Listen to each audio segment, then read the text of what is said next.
The Trojans, they are getting it done on the field and on the recruiting trail. Some major developments with USC recruiting we're going to talk about in this video. First, though, huge commitment this weekend. On3's number one linebacker, Ty Jackson. He's a little higher on the industry, but On3 has him as the number one linebacker in America. How was USC able to close this out and get a commitment from Ty Jackson, who's from Florida?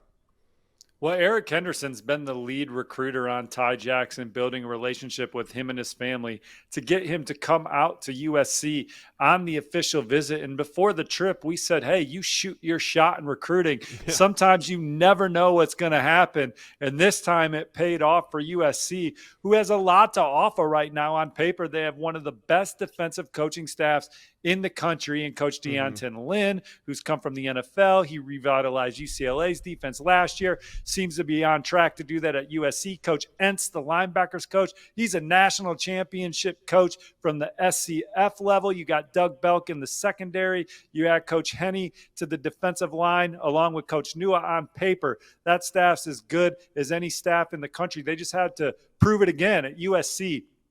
Through 2 games, they were able to do that. They were able to give Ty Jackson a presentation about how he would fit in the defense, what the trajectory of this program is.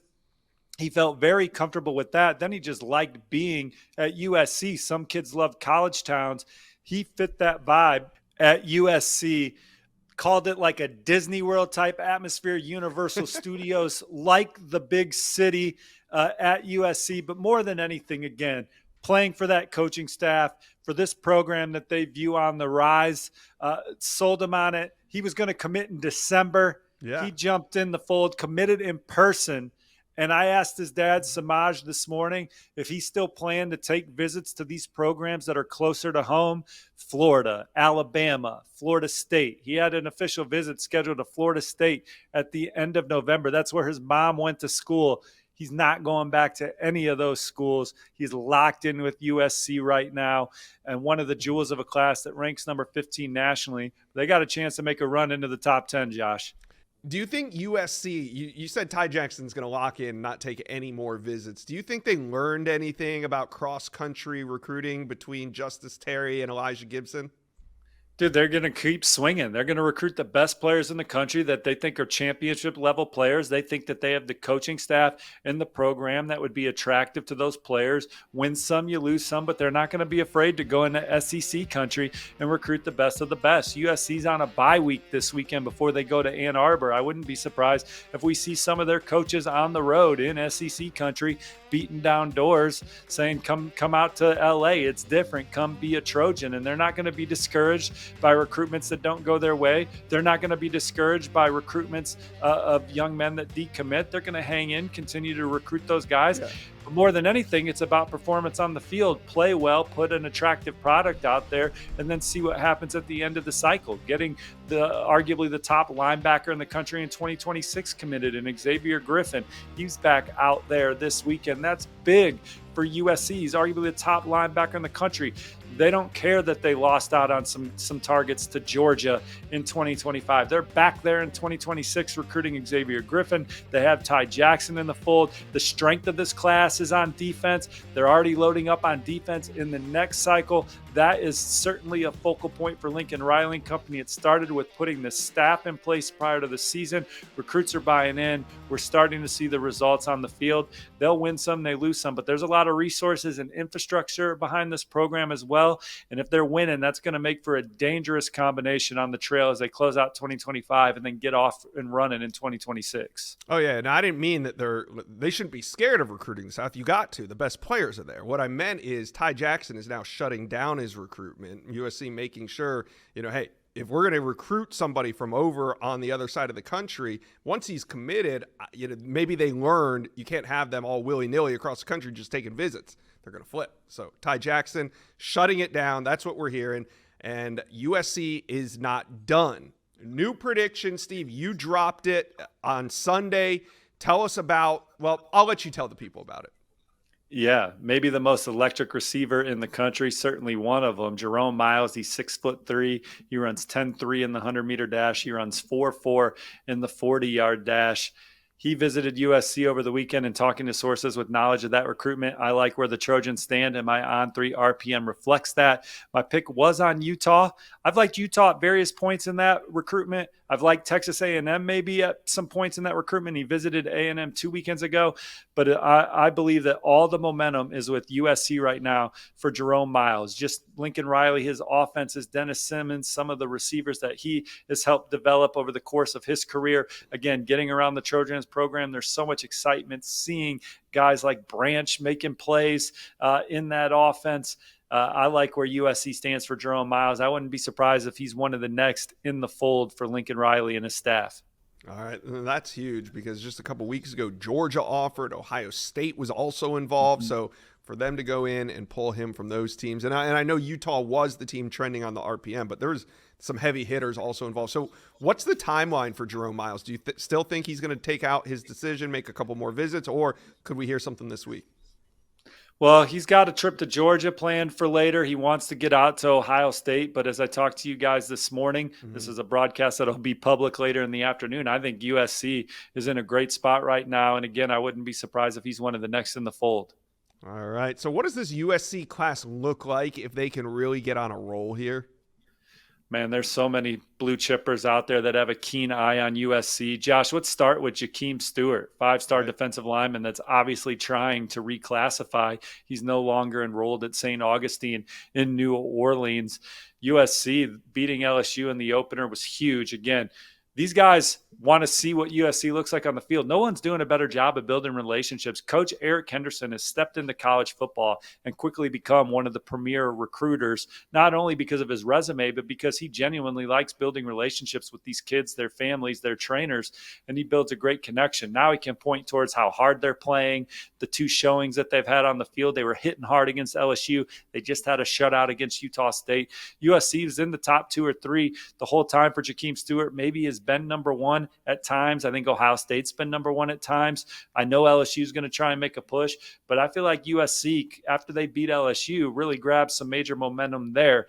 So Jakeem Stewart is certainly one. If if USC's trying to get greedy at the linebacker position, they got Madden Faramo out there as well. He was back on campus this weekend. They still have his official visit in play. He's an on-3 industry top 100 recruit that also likes Texas, Notre Dame, and Washington.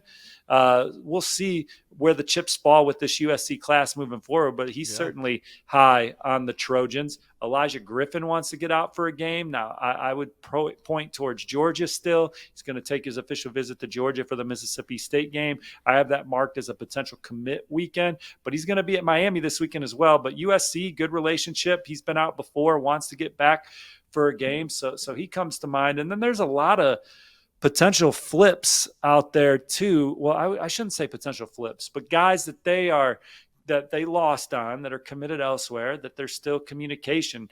I'll try and remember them all. There's an article on the On3 website right now, Wiltfong Whip Around, that kind of goes into it. But you got Dalen McCutcheon, receiver committed to Florida State. USC was one of the finalists. Dorian Brew, cornerback / safety, committed to Oregon. Trojans aren't going to go away for Dorian Brew. Same with defensive back Alex Graham, who's committed to Colorado right now. Floyd Bacard's a defensive lineman that's committed to Oklahoma. I believe at one point he was a silent to USC. So Floyd Bacard's someone that USC is not going to go away on. There's more. You can ask me specifically, Josh, if you got some names, but USC, they got a chance to finish with a top 10 class. They got to keep it rolling. Another huge opportunity in Ann Arbor, coming off a bye week to grab another big win. Yeah, and I saw Scott Schrader on our We Are SC site on the On3 network mention IMG linebacker Nathaniel Owusu-Boateng as a name for USC fans to watch. I know that's been a heated Texas-Michigan battle, but do you think the Trojans Notre Dame's in there? Notre Dame as well, yeah. Yeah, it kind of goes in line with how greedy can they get at linebacker? Where are these spots now being diversified in the class? I think, I don't know if they were expecting Ty Jackson. You know what I'm saying? Like, this wasn't one where they led behind the scenes. I mean, you said heading into the weekend, you didn't call it a throwaway visit. I'm not going to say that, but you kind of had the laissez-faire attitude, like, yeah, USC is going to take a swing at him. Well, that's exactly right. Shoot your shot. And damn, they hit from deep, man. And again, that's why you shoot your shot. That's why. But it's not like Ty Jackson went out there with no relationship, right? It's just he had been to Florida like 8 to 10 times. He's been to Florida State a bunch. He's been I to know. Alabama. Yeah. Took an official visit to Penn State. This was his first time at USC. Now, the trust in the people got him out there, but then the vibe, the environment, that was him. At least, coming out of the trip, he committed on the spot, loved the defensive presentation, loves where the program's going, loved the big town feel of Los Angeles. Some kids want that college campus feel. He apparently wants to be in the city. Nothing like Los Angeles. He's a Trojan, and that's a piece that they can build this defense around for years to come. Who was more surprised at this? You, Florida Gators, Florida State Seminoles, or Alabama? Who was more surprised at Ty Jackson committing to USC? Well, I'm sitting inside Lucas Oil Stadium ready to watch my Colts take on the Houston Texans. And I get a text that Ty Jackson committed to USC, and I was surprised, man. I mean, like, the national anthem's going on, and it's time to work. We got a great team at On3 that helped us get that story out quickly.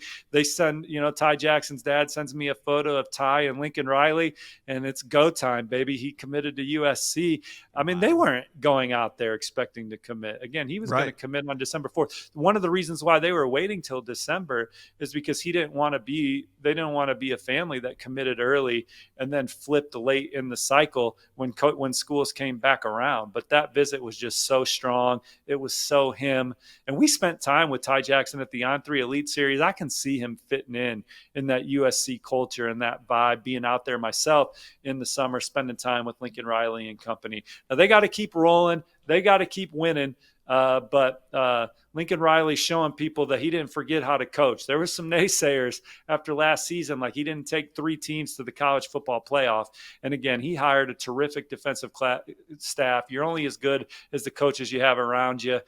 He does a great job himself, obviously, coaching the quarterbacks, running the offense. He has a good offensive staff. But that defensive staff, again, I've said it a bunch, second to none in college football. There's some other terrific defensive staffs that can go toe-to-toe, but you look at those guys' resumes, they've accomplished a lot.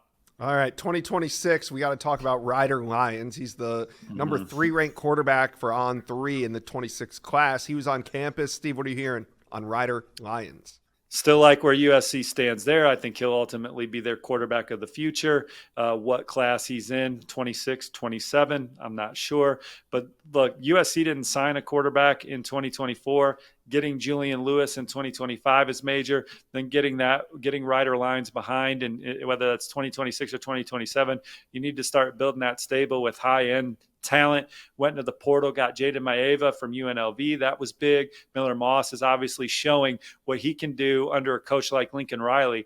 How about his career being rejuvenated by this coaching staff? I don't know if we see Miller Moss lighten it up like we do without this coaching staff and this offense, and good for him to come out there and have the command and the presence and be in the moment and make all the plays. So that's certainly coming together for USC. But watching Miller Moss thrive has been huge in the Ryder Lyons recruitment specifically. And again, the intel favors Julian Lewis rocking with USC when all said and done as well. So, and the big component for Julian Lewis was always, who are you going to recruit around me? What are we going to look like defensively? Can we compete for championships?